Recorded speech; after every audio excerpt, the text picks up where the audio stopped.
Assalamualaikum warahmatullahi wabarakatuh. Pemandangan umum fraksi PDI Perjuangan DPRD Provinsi DKI Jakarta terhadap rancangan peraturan daerah Provinsi DKI Jakarta tentang RAPBD perubahan APBD Provinsi DKI Jakarta tahun anggaran 2021.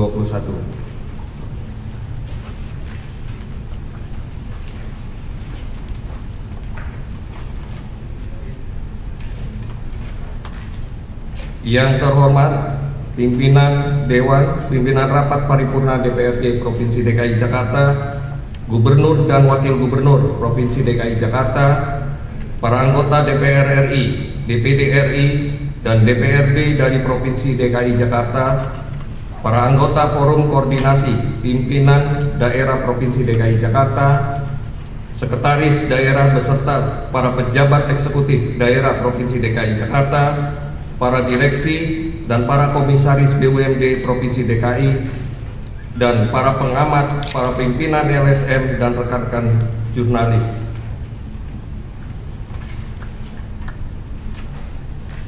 Alhamdulillah, segala puji dan syukur kami panjatkan kehadirat Allah Subhanahu wa Ta'ala, Tuhan yang Maha Esa, Maha Pemurah, dengan berbagai nikmatnya bagi kita sekalian, sehingga dapat hadir untuk mengikuti rapat paripurna Dewan dalam rangka penyampaian pemandangan umum fraksi-fraksi terhadap dua raperda tentang APBD perubahan tahun anggaran 2021 dan tentang jaringan utilitas terpadu. Izinkan kami menyampaikan pertama, selamat memperingati Maulid Nabi Muhammad SAW, di mana beliau seorang pemimpin yang menjalankan kepemimpinan dengan penuh kearifan, kebijaksanaan, mengayomi dan peduli sosial terhadap siapapun yang memerlukan. Semoga kita semua mampu menjalankan semangat kepemimpinan untuk kedamaian di DKI Jakarta. Kedua, terima kasih kepada para olahragawan dan petugas yang terkait dalam kontingen Provinsi DKI Jakarta, serta kepada pemerintah Provinsi DKI Jakarta melalui Bapak Gubernur atas dukungan baikan moral maupun material, sehingga kontingen DKI Jakarta meraih sukses dalam mengikuti PON ke-20 di Papua. Ketiga, mengapresiasi kepada pemerintah daerah, OPD, TNI, Polri, dan semua pihak yang terlibat dalam kegiatan penanggulangan COVID-19, sehingga kasus COVID-19 di Provinsi DKI Jakarta kian hari menurun dan melandai. Semoga kerja keras dan semangat gotong royong itu bagian dari ibadah kita semua. Amin. Yang terhormat pimpinan rapat, gubernur, wakil gubernur, dan hadirin para peserta rapat. Mengawali penyampaian pemandangan umum, kami fraksi PDI Perjuangan menyampaikan apresiasi kepada gubernur, eksekutif daerah, beserta TAPD, PKD, dan SKPD lainnya yang telah menyiapkan RKUA dan RPPAS hingga ditandatangani beserta antara gubernur dengan pimpinan DPRD, yang seharusnya pada minggu kedua bulan Agustus 2021 menurut PP RI nomor 12 tahun 2019 tentang pengelolaan keuangan daerah. Berarti akan terjadi keterlambatan beruntun dari pembahasan Raperda APBD perubahan tahun 2021 hingga Raperda tentang APBD tahun 2022. Kami berharap sekiranya keterlambatan tersebut ke depan dapat dicegah terkecuali kasus COVID-19 pada bulan Juni sampai dengan Agustus tahun 2021. Antara lain dengan berbagai tugas sampai habis mengevaluasi hasil karya dari rumah atau WFA dan meningkatkan koordinasi OPD SKPD terkait. Berikut ini kami sampaikan pandangan umum fraksi terhadap beberapa kebijakan pemerintah daerah berkenaan dengan Raperda tentang perubahan APBD tahun anggaran 2021 serta Raperda utility terpadu yang disepakati antara eksekutif daerah dengan legislatif daerah dalam KUA maupun PPAS, yaitu pertama, kebijakan pendapatan daerah. A. Tersebut dalam KUA dan PPAS perubahan tahun anggaran 2021 bahwa rencana pendapatan daerah semula 72,18 triliun berubah menjadi 64,84 triliun, berarti menurun 10,17% atau berkurang sebesar 7,34 triliun rupiah.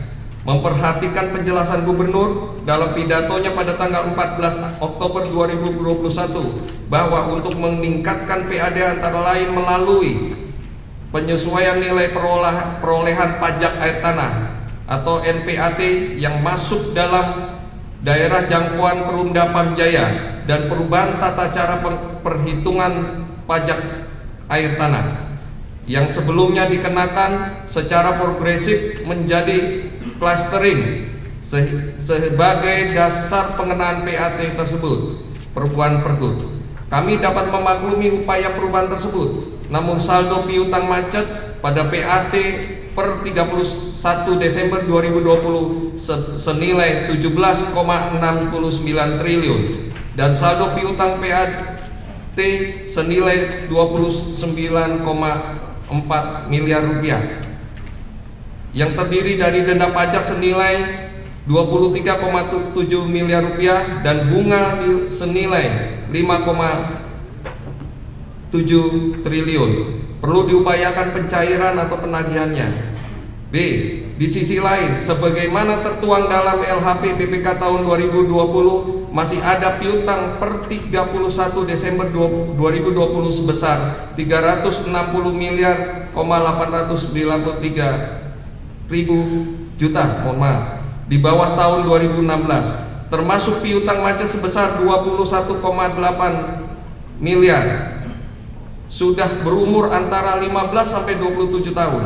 Dan pemerintah Provinsi DKI Jakarta akan melakukan kegiatan pendataan kembali terhadap gedung-gedung yang belum memiliki izin pemanfaatan atau penggunaan air tanah sebanyak 11.500 gedung dari 16.000 gedung. Jadi baru 4.500 gedung yang sudah memiliki izin. Mohon informasi dan penjelasan tentang langkah tindak lanjutnya atas permasalahan tersebut. C. Berikut ini tentang tarif layanan parkir off street yang lebih tinggi terhadap Ranmor yang belum daftar ulang berdasarkan penetapan Pergub.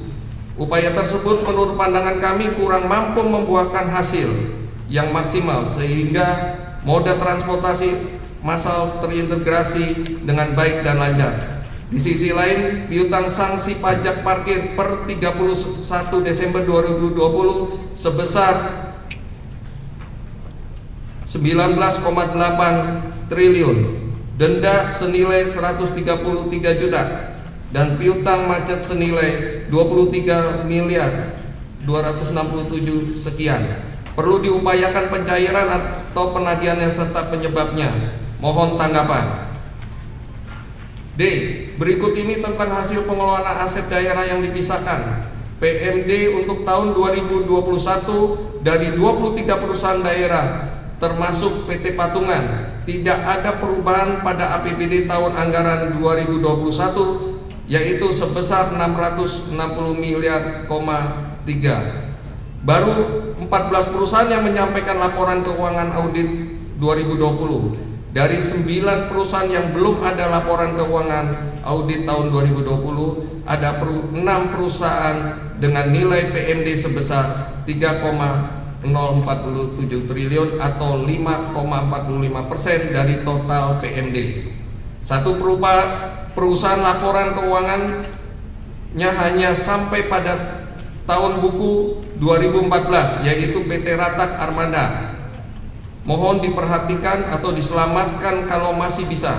Sedangkan pencairan PMD pada Perumda PD Pamjaya tahun 2020 tidak sesuai dengan SK nomor 1266/2020. Kami mohon ada penjelasan atau klarifikasi atas 6 perusahaan PT Patungan yang belum menyampaikan laporan keuangan tahun 2020. Selanjutnya, tentang lain-lain PAD yang sah.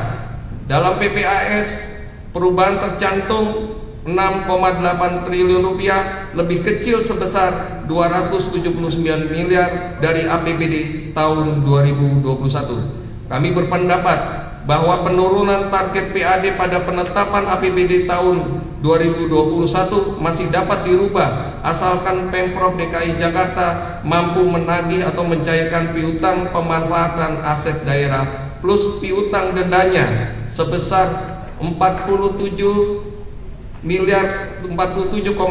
miliar neraca daerah per 31 Desember 2020 dan tagihan kepada PT SUI sebesar 2,3 triliun mengacu kepada Pergub nomor 1049 tahun 2014.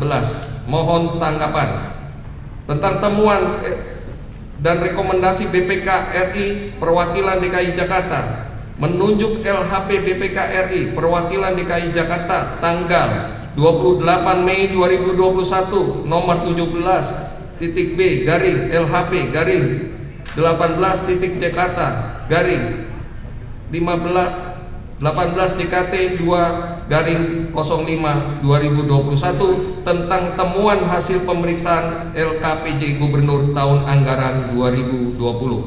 Setidaknya ada 66 temuan dan rekomendasi kepada Gubernur untuk ditindaklanjuti oleh OPD atau SKPD dan sebagian besar telah dilaksanakan. Karena itu kami sampaikan apresiasi. Namun yang belum dapat diselesaikan hingga saat ini diantaranya keuangan atau kembalikan ke kas daerah termasuk rekening atau dana yang tidak aktif atas nama Dekel garing KJK PEMK yang terparkir di Bank DKI. Apakah sudah disetorkan ke kas daerah? Dan apakah Inbud nomor 19 tahun 2018 telah dilaksanakan secara optimal? Dan apakah Pergub tentang penyelesaian dana bergulir sudah selesai dilaksanakan dan hasilnya seperti apa? Kami hanya mendorong semangat dengan tetap pada tupoksi fraksi parpol. Tatip administrasi keuangan tetap dijalankan sehingga keuangan daerah dapat diselamatkan, supaya rasionalisasi belanja pegawai dipertimbangkan dan diharapkan opini BPK tetap seperti di tahun lalu, tetapi tanpa banyak temuan. Mohon tanggapan. Yang terhormat pimpinan rapat, Gubernur, Wakil Gubernur, dan hadirin peserta rapat. Berikut ini pandangan kami terhadap rencana kebijakan belanja daerah yang akan mengalami perubahan dari APBD penetapan sebesar 84,19 triliun rupiah menjadi 79,52 triliun rupiah. Pandangan kami antara lain: 1. Berkenaan dengan rencana kebijakan belanja daerah tersebut, kami perlu penjelasan tentang rasionalisasi belanja pegawai. Apakah tidak mengurangi hak-hak pegawai yang bersifat wajib? Sedangkan prioritas penggunaan perubahan APBD sesuai dengan Permendagri nomor 5 tahun 2020, yaitu pemanfaatan belanja tidak terduga. Pada prinsipnya kami akan mendukung apabila anggaran khusus untuk penanganan kesehatan yang terkait dan atau dampak pandemi tidak mencukupi. 2. Mengenai penanganan dampak ekonomi yang berkaitan dengan upaya peningkatan perekonomian daerah di sektor pariwisata. Dalam hal ini, kegiatan rapat-rapat kantor, FGD, seminar sepanjang tidak bertentangan dengan peraturan yang lebih tinggi kami mendukung. Tetapi lebih baik hotel, gedung, fasilitas lainnya milik dikelola oleh BUMD. Sedangkan penanganan mengenai dampak ekonomi lainnya, kami perlu penjelasan tentang bentuk kebijakannya. 3. Kebijakan pembiayaan daerah mengenai penerimaan pinjaman dana PEN daerah yang dibingkai dengan perjanjian atau akte notaris dan mengacu kepada peraturan perundang-undangan. Kami berharap agar pelaporan tentang realisasinya, baik realisasi dana pinjaman PEN maupun realisasi kegiatannya, disampaikan pada tepat waktu sesuai perjanjian. Mohon tidak terjadi lagi teguran-teguran dari pemberi pinjaman dana PEN daerah tersebut. 4. Tentang pengeluaran pembiayaan semula ditargetkan sebesar 11,22 triliun direncanakan akan berubah menjadi 9,89 triliun rupiah, berarti menurun 1,33 triliun rupiah atau 11,86%. Pengeluaran pembiayaan dimaksud untuk antara lain PMD pada 6 BUMD. Kami mohon penjelasan ringkas tentang program peruntukannya pada BUMD tersebut, RK dan RAK-nya, dan pencairannya harus sesuai dengan ketetapan gubernur. Hindari terulangnya pencairan PMD pada salah satu BUMD pada tahun anggaran 2020 dan untuk pengamanannya seperti apa, mengingat tahun anggaran 2021 sudah hampir tiba. Selanjutnya saya akan langsung membacakan pemandangan umum fraksi PDI Perjuangan berkenaan jaringan utility terpadu. Yang terhormat pimpinan rapat, gubernur, dan hadirin peserta rapat. Berikut ini kami sampaikan pandangan fraksi terhadap Raperda tentang jaringan utility atau lengkapnya jaringan utility terpadu.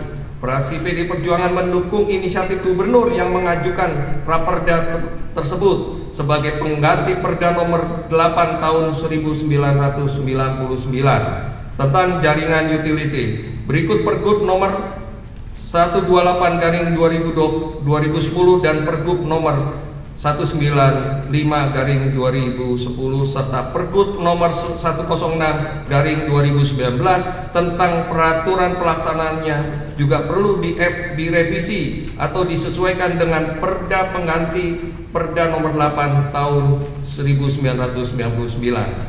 Lebih baik terlambat merevisi Perda dan Pergub daripada membiarkan kesemrawutan di sepanjang jalan di ibu kota NKRI hingga jalan-jalan di perkampungan penduduk Jakarta dan sekitarnya. Di sisi lain, jaringan utility terpadu juga dapat membantu menjaga estetika kota dan menambah PAD dan retribusi daerah walau melalui proses dan perlu keberanian. Kami percaya pemerintah daerah, dalam hal ini gubernur, akan mampu menertibkan kesemrawutan kota yang sudah lama terkesan suatu pelanggaran yang direstui atas Perda nomor 8 tahun 2019 dan Pergub nomor 128 tahun 2010, Pergub nomor 195 tahun 2010 dan Pergub nomor 106 tahun 2019.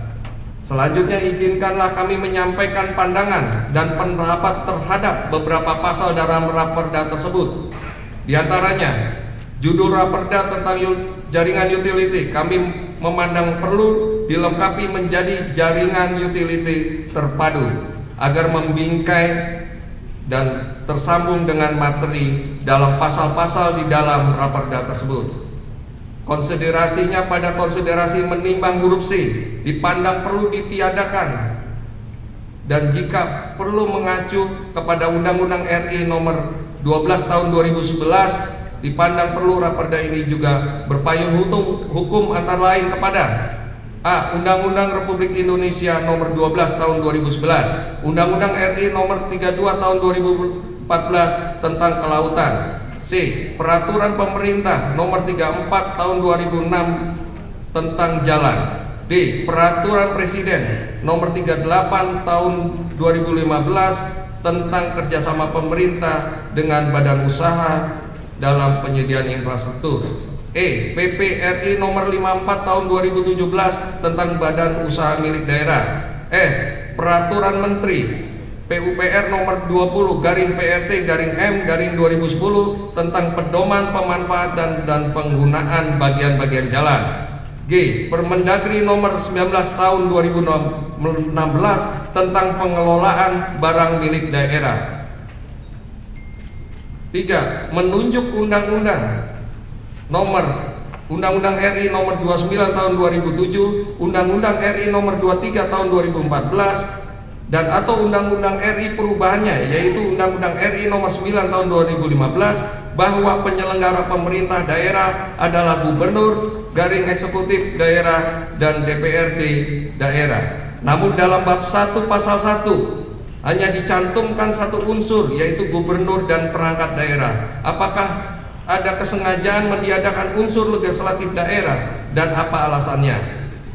4. Masih dalam bab 1 pasal 1 Raperda pada butir ke-11 tertera bahwa wilayah perairan adalah perairan pendalaman, perairan kepulauan dan laut. Kami perlu penjelasan dalam hal ini tentang perairan pendalaman, apakah termasuk area danau, sodetan Sungai Ciliwung ke Kanal Banjir Timur yang hingga kini juga belum selesai, dan pemanfaatan perairan laut serta perairan kepulauan oleh PT SUI dengan keputusan Gubernur nomor 1049 tahun 2014 tentang perjanjian sewa menyewa aset daerah selama 5 tahun terhitung mulai dari 20 Oktober 2014 sampai dengan 20 Oktober 2019 dengan nilai 5,5 triliun yang baru dibayar oleh PT SUI senilai 3,4 triliun sekian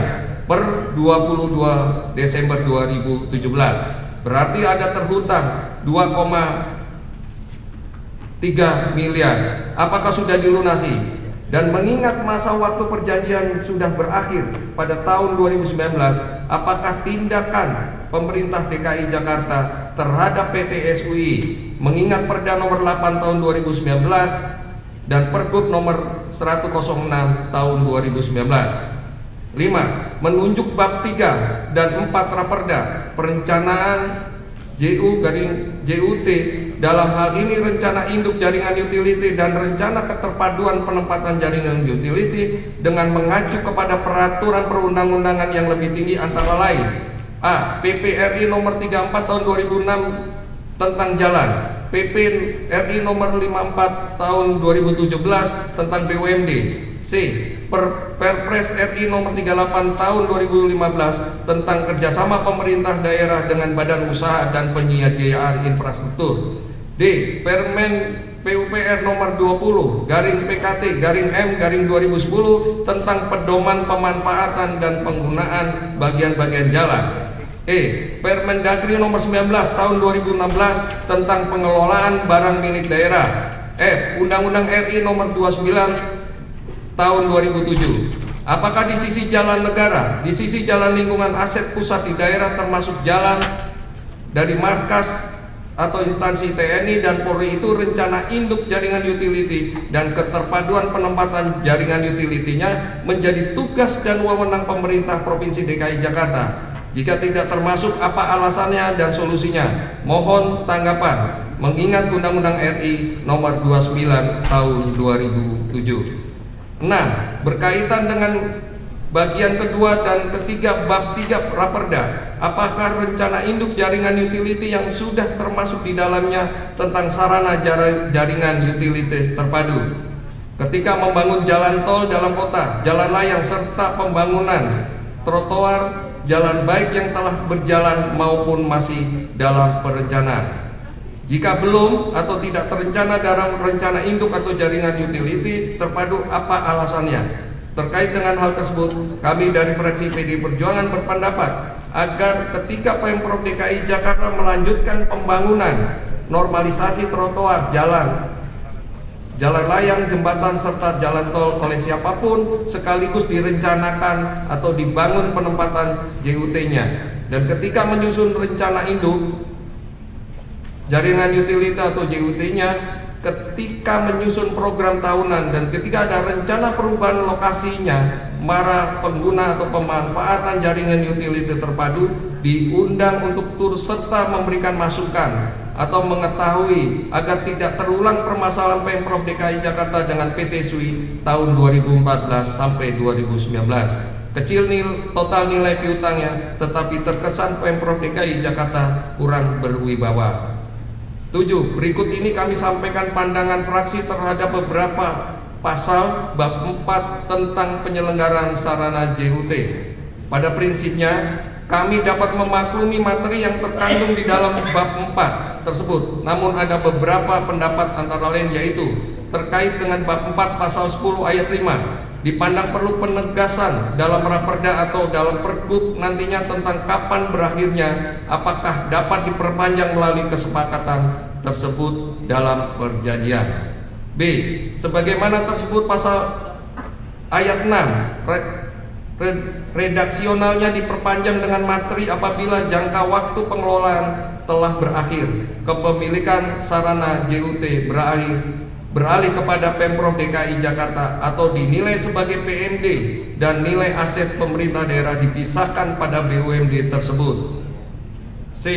Tersebut dalam pasal 13 bahwa pengelolaan sarana jaringan utility terpadu dapat dilakukan oleh badan usaha. Mohon penjelasannya dan ketegasan apakah yang dimaksud badan usaha itu swasta non BUMN atau BUMD atau non koperasi atau yang berbadan hukum asing. Kami berpendapat agar dalam penyusunan Pergub tentang pengelolaan sarana jaringan utility terpadu benar-benar menyemangati kemampuan badan usaha lokal walaupun sudah satu payung hukumnya adalah Perpres RI nomor 38 tahun 2015, mengingat Undang-Undang RI nomor 12 tahun 2011 dan Perda nomor 2 tahun 2010. Juga mengingat pula bahwa vitalitas jaringan utility bagi negara, pemerintah daerah, maka pengelolaan yang membangun tidak harus badan usaha dengan badan hukum asing. 8. Menunjuk bab 5 tentang penempatan jaringan utility dalam hal ini. A. Pasal 18 ayat 2 khususnya mengenai sarana jaringan utility terpadu yang bersifat sementara. Kami berharap kiranya bersifat sementara tersebut bukan berarti pembiaran terhadap suatu kondisi seperti saat ini. Walaupun sudah ada Perda nomor 8 tahun 1999 atau 20 tahun yang telah berlalu, oleh karena itu perlu ada batasnya yang tidak ditetapkan oleh kepala OPD tetapi oleh gubernur. B. Pasal 18 ayat 7 dan pasal 23 ayat 7 bahwa sanksi administrasi berupa penghentian, pembongkaran atau pemotongan jaringan utility dan pencabutan izin ditetapkan oleh kepala perangkat daerah yang menyelenggarakan urusan pemerintah bidang PUPR. Sedangkan ketentuan lebih lanjut mengenai pengenaan sanksi administrasi diatur dalam Pergub. Maka dalam hal ini Perda nomor 8 tahun 1999 pasal 17 Badan Pengelolaan dan Dinas Teknik sesuai dengan tugas dan fungsinya diberi tugas pengawasan dan pengendalian atas pelaksanaan ketentuan Perda tentang jaringan utility dan hasilnya. Jaringan utility tetap kurang beraturan yang berarti ada permasalahan. Mohon dijelaskan permasalahannya. Singkat kata, kami menyarankan bahwa penetapan sanksi hanya oleh gubernur atas usulan perangkat daerah berdasarkan hasil pengawasan dan pengendalian. Dengan demikian maka selaras atau sejalan dengan pasal 26 tentang retribusi dan bab 6 tentang perizinan, dalam hal ini pasal 27 ayat 1 dan ayat 4 yang mekanismenya perlu diatur di dalam Pergub. Mohon tanggapan. 9. Berikut ini pandangan kami terhadap bab 6 tentang perizinan atau jangka waktu kegiatan yang diizinkan oleh gubernur. Menunjuk pasal 27 ayat 3 ditetapkan berdasarkan jangka waktu penyelesaian pembangunan yang dilakukan oleh badan usaha. Sedangkan dalam pasal 29 ayat 3 dan pasal 31 ayat 3 berlaku perizinan ditetapkan dalam izin yang diberikan. Kami ada kesulitan untuk menerjemahkan materi perizinan di dalam 3 pasal dan 3 ayat tersebut karena terkesan kurang selaras. Oleh karena itu kami perlu penjelasan. Berikut ini pandangan kami terhadap bab 7 tentang pengawasan dan pengendalian, bab 8 tentang ketentuan pidana. Tersebut dalam pasal 35 ayat 1 bahwa gubernur melakukan pengawasan dan pengendalian sebagaimana tertera pada item KPD PUPR, perangkat daerah, pekerjaan umum dan penataan ruang. Tetapi tersebut dalam pasal 36 ayat 1 KPD PUPR hanya dapat membentuk tim pengawas jaringan utility. Lalu tersebut dalam pasal 2 tertulis bahwa TPJU mempunyai tugas untuk melakukan pengawasan dan pengendalian terhadap kesesuaian penempatan jaringan utility. Pertanyaan kami adalah, apakah tim pengawasan tersebut analog dengan bab 7 pengawasan dan pengendalian pasal 35 ayat 6 dan pasal 36 ayat 2 atau perlu diselaraskan? Lalu personalia tim dari OPD atau SKPD mana saja yang bertanggung jawab kepada siapa? Kami berpendapat bahwa tim tersebut adalah pencegah terjadi sanksi administrasi pasal 18, 23, 26, 31, pasal 32 dan pasal 37 Raperda ini, dan jangan merepotkan gubernur. Ketika tim ini bertugas harus taat aturan atau pergub dan berani menegakkan perda tentang jaringan utility terpadu. Yang terhormat pimpinan rapat, gubernur, wakil gubernur, dan hadirin beserta rapat. Demikianlah penyampaian pandangan umum fraksi PD Perjuangan yang dapat disampaikan dalam forum terhormat ini. Hal-hal yang terkait dengan dua Raperda tentang perubahan APBD tahun 2021 dan Raperda tentang jaringan utility terpadu yang dipandang penting dan dengan memperhatikan tanggapan eksekutif melalui Bapak Gubernur akan kami sampaikan dalam rangka pembahasan berikutnya. Atas kebijakan pimpinan, rapat pimpinan Dewan, tanggapan jawaban Gubernur terhadap pandangan umum fraksi-fraksi, kami ucapkan terima kasih, dan terima kasih pula kami sampaikan kepada rekan-rekan anggota DPRD serta hadirin rapat ini.